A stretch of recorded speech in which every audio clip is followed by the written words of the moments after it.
Helping Seniors Television, all about improving quality of life for seniors. If you're a senior, know a senior, or plan to be a senior, then this show is for you. It's all about helping you develop your own aging plan so you can age actively and with dignity. Helping Seniors Television from the Helping Seniors Network of information, education, and resources. First up on Helping Seniors TV, a look at Memories Through Melodies. Our guest on this segment is Jodie Williams, founder of Memories Through Melodies and Loved One Connections. Filmed on location at the Helping Seniors Mega Senior Expo at the Melbourne Auditorium. Let's join the discussion. I'm Kerry Fink, in for Joe Steckler on Helping Seniors Television. And what a great honor it is to be here on the Helping Seniors Network here in Brevard County. And we're actually on location today. We're here at the Melbourne Auditorium, and this is part of the Senior 2016, they call it the Mega Senior Expo. And Mega Expo is correct. I mean, there's been something like 70 different tables for seniors to stop by, lots of things from free health screenings to get your flu shot to just lots of information on all sorts of different topics. So this place has been covered up with literally throughout the day hundreds, if not thousands, of people in our area coming to get good information about aging with dignity and things that will help them in their aging plan. So on today, we have a really exciting show coming up because we have as our guest Jodie Williams. Jodie has a unique ministry called Memories Through Melodies. And so welcome, Jodie. Thank you. Thanks for having me. Thank you for being here today. Now, as you might guess, with a title like Memories Through Melodies, this might have something to do with music. Tell us briefly, what is that? So Memories Through Melodies is a business and it's a ministry that I started a little over 5 years ago. So basically, it's an hour of fun, stimulating memories, bringing inspiration all through music. And you find one of the things that you've explained that a lot of times this has to do with helping seniors get connected in a certain way. What does that mean? What do you find happens when they're hearing these melodies? Oh, wow. All kinds of things occur. I mean, I find when I'm walking into a home, you might see people just watching TV, which is very common, just sitting there. They might look lonely, they might look sad, but when you play music, it changes everything. It changes their posture, their facial expressions, everything, and you'll see them start to socialize with one another. You were one of the presenters at a recent event called Knowledge College for Aging. It's just a wonderful organization headed up by Rob Dixon, who's kind of the founder, academic dean, and it's a scenario where you guys go into providing these seminars, like these 3-hour seminars, where you're getting people to understand issues connected with aging and how to prepare and plan for them and do that in a well way. And one of the things you did in one of the recent ones that I had the privilege of being at was you did this wonderful segment where you demonstrated, the seniors that sort of the equivalent of walking in and they're hunched over and they're not really connected, and then you start running tunes that really had some meaning for them, and you saw them kind of come to life, and then you actually caused the audience to kind of come to life because the same thing happened there. Is that a common experience when you go and minister? It actually is. It's not a daily thing, but I will tell you I've experienced that many times, and it's really neat to experience. I've actually seen things happen that you would find on YouTube, where if you Google music therapy and you see someone with advanced stages of dementia just come to life, if you will, and begin to just raise their head and their eyes brighten and they start to dance and sing, and it's amazing how music lights up a different area of the brain and touches people like nothing else can. It's amazing. For many years, we were part of a radio network called The Music of Your Life. So it was music that had great meaning for people. It was playing primarily, everything from big band up through the 60s, call it Nat King Cole, Dean Martin, Frank Sinatra, that kind of sound. And we were called in by a lot of cruise ships to put together theme cruises where we would present entertainment on board. And it was always amusing in a kind way to us, because we would see people throughout the day who were doing their very best to move around the ship as best as they could.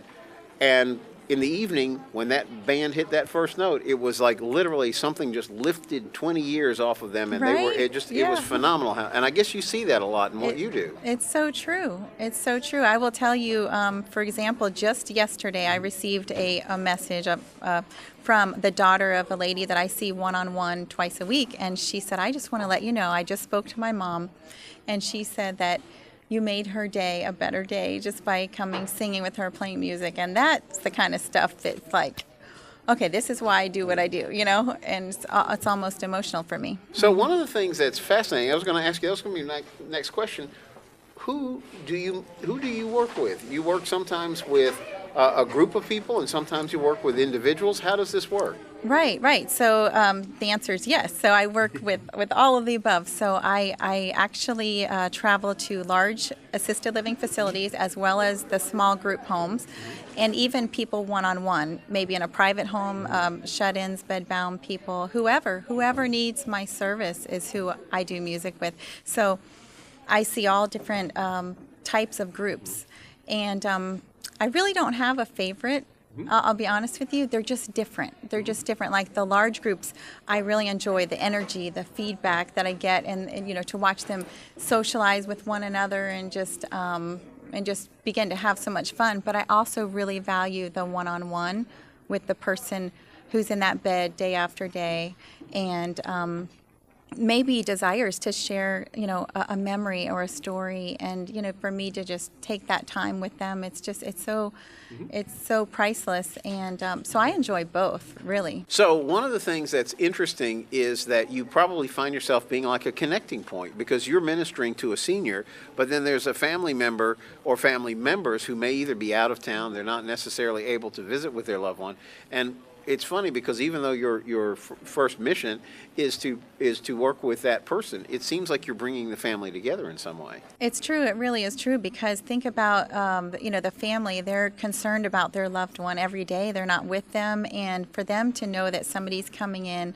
just even for an hour, to be that extra pair of eyes or ears, and just loving on them and giving them hugs, and just doing an hour of music therapy with them that brightens their day and just lifts their spirits. It's a blessing to the family as well, for sure. Mm-hmm. Well, so I don't want to use the word music therapy because I don't know whether, but it seems like you're sort of moving in that direction with some of this. What type of benefits do you see people gaining when they participate in this kind of program, whether it's a group or as an individual?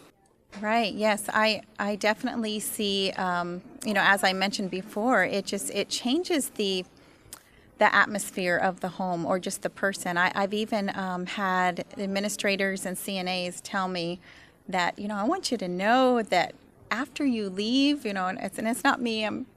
It's the music, it's God, but it changes the atmosphere of the home. They're more peaceful, they're calmer, they're more joyful, and they're socializing with one another. Maybe they're engaged in things, and it kind of expands their interest in things that they wouldn't normally do unless the music comes in and inspires them for that day. Mm-hmm. Well, and this whole thing for you. As a believer, it's a real ministry, and you take this very serious in what you do.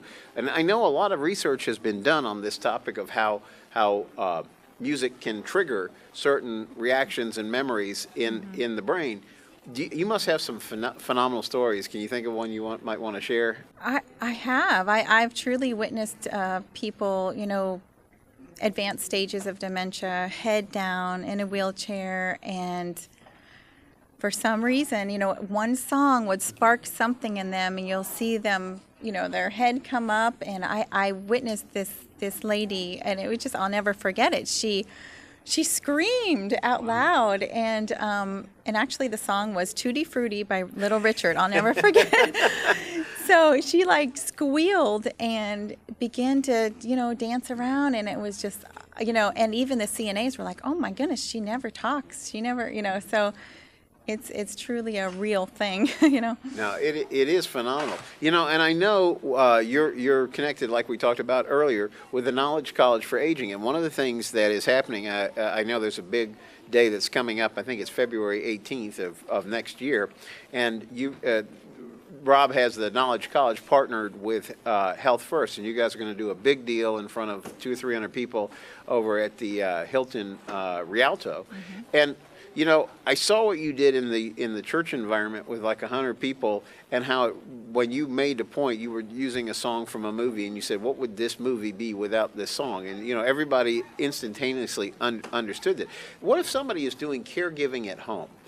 You know, and maybe they should call you, or they don't. Just some tips, things that they might want to try. Oh yeah, absolutely. So when I do music, when I do a session, my goal, my prayer, my hope is to reach the elderly emotionally, physically, and spiritually. So I would encourage them to do that. And how they would do that emotionally is music is very moving, as we're talking about it. But I would encourage memory sharing. So if a song strikes them, to really take the time to listen to their memories, and I think that just brings people to life when they talk about memories. Physically, any type of songs you can do to encourage movement. For example, you've got the hokey pokey if somebody is able, but little songs like New York, New York. What I do with them is every time you hear the words New York, you have to hold up your instruments and shake them back and forth. In the middle of She'll Be Coming Around the Mountain, there's a long instrumental part of a banjo. So that's the part we all have to move our feet. Okay, at this part, come on, we're moving our feet, Right. Somewhere Over the Rainbow, you can make up your own hand movements, Somewhere Over the Rainbow, anything you can do to stimulate them. One last one that I want to mention, Take Me Out to the Ball Game. They love this. I bring these little soft balls, we sing the song, and we toss these soft baseballs, and they are laughing and giggling. And, so whether it's a small movement or a large movement, whatever they're capable of, I would encourage that movement. And then lastly, the spiritual part. Music it's spiritual, it's worshipful, and I'll bring in songs like How Great Thou Art, The Old Rugged Cross, In the Garden, and when we sing these songs, we're actually worshiping, and it kind of opens the door. It gives an opportunity to share God with them, to read an encouraging scripture, or maybe even share God with them if they don't know the Lord. And what I do is I hand everybody a silk red rose. And I ask them, what does a red rose represent? And they all say love. And I say, well, who loves you more than anybody could ever love you? And they say Jesus. And so I say, that's why we're going to sing this, and we're going to worship him today. And, that's a great opportunity to open up that, because they realize they are in the last chapter of their life. It really makes a difference, and one of we have just like a minute left, but Helping Seniors' reason for existence is connecting people with resources and ideas that will help them age with dignity.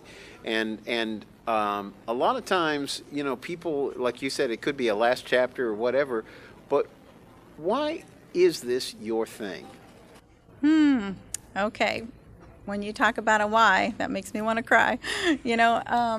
Honestly, it's truly a passion of mine. Music has always been, and I've always loved the elderly. I really think that God just instilled that. He just wired me that way, and I just brought the two together, and it's a ministry to me, and it's a piece of that puzzle that is sometimes missing for the elderly to bring joy to them. I mean, they might be taken care of physically. They might be fed, they might be, have shelter and everything they need, but if they don't have joy, that's a huge piece of the puzzle that they need. Well, that's a great way to sum it up. Well, Jodie, thank you for being part of Helping Seniors TV today, and thank you for sharing this marvelous story. Thanks for having me. Next up on Helping Seniors TV, it's a look at Helping Seniors of Brevard with Helping Seniors Network founder and president Joe Steckler, coming up right after this. I'm Joe Steckler. I'm the president of Helping Seniors, and we're sitting here at the Market Street Memory Care Facility on Morrell Road in Melbourne, Florida. We're getting ready for a kickoff of a new type of event for us. This is a combined auction, art auction, oriental rug auction, and various pieces of jewelry. But all of it's designed to raise money to help people. And that's the whole story of our organization. We're designed to provide information, education, and then help connect seniors and those that care for seniors to the resources they need to care for them. So it's a big, exciting time for us. I've been in the care business now for 27, going on 28 years, and I see a lot of change. One of the biggest changes I've seen as we move forward is the ability to raise funds. And it's going to be through organizations like Market Street that are in the care business already, that become partners with some of the nonprofit organizations that do the type of work that Helping Seniors does. And I think it's extremely important for viewers of all types to understand that this is not a government operation. This is not a county operation. This is a private enterprise of people helping people. And, this is not a prepared text. This is just something that's off the cuff, and it's off the cuff because I believe that if you watching me understand that what I say to you comes from my heart and from experience of working with people for 27, 28 years, and in my last job as a commanding officer of the United States Retirement Home in Gulfport, Mississippi, I understand there are so many things that people don't realize that they need as they grow older. So that's going to be the story of success in the future. We're going to have to learn how to do a better job of raising funds, of connecting organizations to corporations, and in total, do a better job of helping people. And it's been a great run for me. I've done 27, 28 years, and I soon hope to turn this whole entity over to another person, but I'll always be there to help them in whatever capacity I can. I'll continue to write some, I'll do some radio work if they want me to do it, I'll do some television work, I'll do whatever they want me to do, because it's been my life. It's been my life, I believe, of helping people. And I think that I heard a minister say something, and one of them was Reverend Billy Graham when he spoke to a group of people back in Norfolk, and I think it was in the middle 70s. He sort of stated to the people in the audience that we cannot take our earthly possessions with us into the next world, but we can take the good that we do here in this world with us into the next life. And I think that's so important. Some people can give materially, financially, some can give of themselves, some can give time, but you as a person have to figure out how you in your own heart can make yourself believe that you can do best to help people. So with that said, I just want to thank you for whatever you do to pay attention to what we do to try to help you help us. So thank you very much. Hi, I'm Stephanie. And I'm Chris. And we're with Market Street of the Era. We are so proud to be affiliated with Helping Seniors of Brevard, and we are amazed by what they're doing for the Brevard County area. One thing that we're very excited about with Helping Seniors of Brevard is how the open hand that you all reach out with to the people who live in this community. It seems like you have such a commitment and a passion to connect those who are involved with seniors and to create a sense of common unity among the entire area. I love that. That's one of the distinctives of our own company. Hi, I'm Elaine Dreamer-Cook, president of HandyPro of the Space Coast. And I love helping seniors. I had known about Joe Steckler and his Joe's Clubs years and years ago when my sons used to come and play for the Alzheimer's people at the Joe's Clubs. And we got such a kick out of it, and we thought that it was so wonderful to watch these people having a great time together, singing. They always knew the Christmas carols. It was really cool. So when Helping Seniors came around to my business, I thought that this would be a very good avenue to promote my business and also connect as a partnership.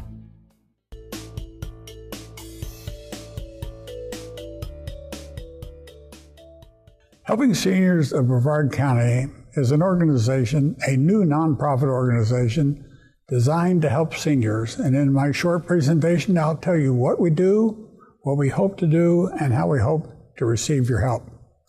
But in order to receive your help, I think it's important that you know a little bit about me, what my background is, and why I seek your help. First, I'm a graduate of the Naval Academy. I served 38 years on active duty. I've traveled all over the world. I've had jobs in Washington, D.C., and this is not a political pitch, really. I just want you to know that I've served our country, but I've had jobs that have put me in contact with people. In my last job, I had command of the United States Naval Home in Gulfport, Mississippi. And it was there that I learned the true value of having excellent programs that assisted seniors. As commanding officer of the Naval Home, I had 550 rooms for well seniors. I had a 57-bed assisted care floor. I had a 60-bed hospital. I had doctors, nurses, CNAs that worked for me, that helped care for these people. I saw what long-term care was. I saw what could happen if people were able to socialize. I saw what happened if they got the right element of care early on. And then I retired from the Navy, and I came to Brevard County. I worked at the Florida Institute of Technology for a short period of time, and then I took a job with the Alzheimer's Association East Central Florida chapter in Melbourne, Florida. Over the course of the next 10 or 12 years, we built 3 dementia centers on county land, raised the money to pay for these centers, put state-of-the-art programs in those centers. They all operate today debt-free. And during this time, I learned the value of information and education. In order to improve the county's awareness of education and the information was available, I started a radio show called The Elder Hour. The Elder Hour first aired on December 7th, 2000. It was the 3rd radio show in the United States and over 11,000 radio shows that addressed senior issues.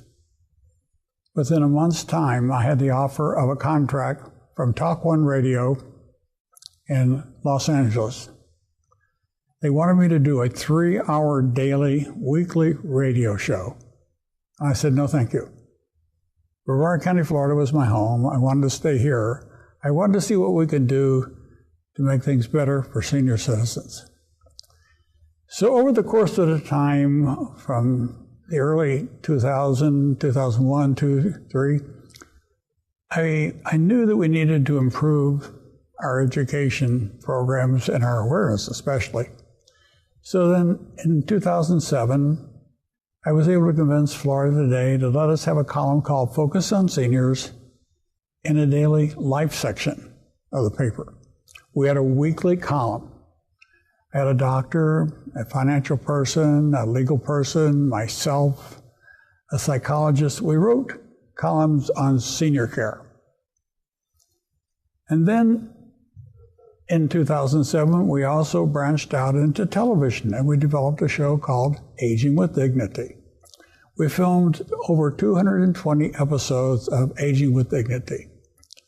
All this I did was I was connected with the Alzheimer's Foundation. And then in 2011, I think it was, I left the Alzheimer's Foundation. They wanted to operate one way. I wanted to do something different. I knew that my work with the foundation was finished, and I knew that there was still more that needed to be done. So we founded this new organization called Helping Seniors of Brevard County. And one of the reasons I founded this organization was because many years ago, a retired Army Lieutenant Colonel, a fellow by the name of John Turbish, came to me and he said, Joe, if you will start the program that we now have called Helping Seniors of Brevard County, I will give you $50 a month for the rest of my life to help others receive the types of care that I've been privileged to receive myself. John was a medical corps service officer, and he had arrived at Dachau the second day after the camp was opened by the liberating forces. And John told me, he said, Joe, I never want to see suffering like I saw there. And whatever I can do to help people, I want to do that. So based on all that I had learned at the Naval Home and what John talked to me about and what we were able to do here in Brevard County, and realizing we had wonderful programs already in place here. At the time it was called the Community Services of Brevard County. It's now called Aging Matters. We had some wonderful daycare programs. We had the Brevard Alzheimer's Foundation's own daycare programs. We fought to bring the diversion program, a state program that has helped people in their homes. We fought to bring all those things here to Brevard County. We were successful in doing so. But with a population explosion, and the fact that Brevard County, Florida, 24th oldest county in over 3,067 counties in the United States in terms of number of people over the age of 65. So that signified we had to do something here in Brevard County to improve our own ability to fund senior care, elder care, what you want to call it. So that's why we founded Helping Seniors of Brevard County. Hi, I'm Dr. Michael Mandisi, and I'm proud to be associated with Helping Seniors of Brevard. I really admire the work that Joe Steckler's been doing. His heart is all in. He has put it's been his life mission for the past many years to help seniors in this community. Hi, I'm Steve Paff. And I'm Dr. Christina Paff with In-Home Personal Services, and we are happy to be a partnership with Helping Seniors of Brevard. So many times people don't know where to call or what to do, but Helping Seniors of Brevard is a great resource to be able to get Kay Kaiser on the phone, and she can help direct you on where to go and who to call. And obviously, being a partnership, you can always give us a call, and Kay will let us know. I'm Beth Courtney, a financial advisor in Brevard County, and I serve on the board of Helping Seniors of Brevard. And I just really appreciate that it is such a great resource for helping seniors, frankly, to navigate things that are really new to them. I'm Joe Steckler. Thank you for joining our program today. I'd like to remind you that our senior information line is available to you at 321-473-7770. There you can get help and direction that could be helpful for your specific situation or circumstances. The work of helping seniors is very important, but we can't do it alone. That is why our sponsors here in Brevard County are so important. I'd like to thank our many area sponsors, businesses and medical providers who support the mission of helping seniors that help us carry the cost of our media efforts. If you'd like to join us either as a business partner or simply donate as an individual, we would welcome your call at 321-473-7770. You are always welcome to visit our website at www.helpingseniorsofbrevard.org. Thanks so much for your help. It does make a difference.